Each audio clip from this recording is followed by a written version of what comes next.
बताएगा कि तेरे साथ कौन मिला हुआ है हवेली में।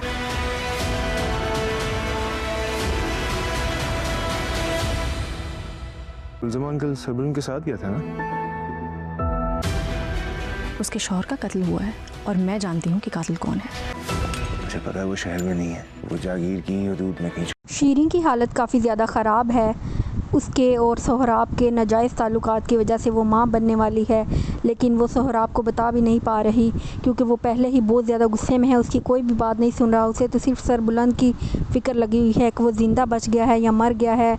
और शीरी दूसरी तरफ गिरती पड़ रही है, उसके रंग पीला पड़ गया है। उसे समझ नहीं आ रही कि वो क्या करे, किसी को बताए या अपनी हालत को कैसे छुपाए। जब वो बीबी जान के पास जाती है तो वो भी उसकी हालत को नोट कर लेती हैं और सोच रही होती हैं कि इसके साथ ऐसा क्या हुआ है जो इसका रंग उड़ गया है और ये बात भी नहीं कर रही ठीक से। उसे समझ नहीं आ रही कि अगर किसी पर उसका ये राज खुल गया तो उसके साथ बनेगा क्या। दूसरी तरफ मर्द भी उसकी वजह से गहरे जाल में फंस चुका है और अगर उसने उसका नाम ले दिया तो उसको तो कोई ज़िंदा नहीं छोड़ेगा। सोहराब ने ही खुद को बचाने के लिए उसको इस आग में धकेल देना है और अपना नाम ना आ सके उसने एक दिन शहरबानों की तरह शीरी को भी उड़ा देना है गोली से, ताकि वो बच जाए और उसकी सरदारी में किसी भी किस्म की रुकावट पैदा ना हो।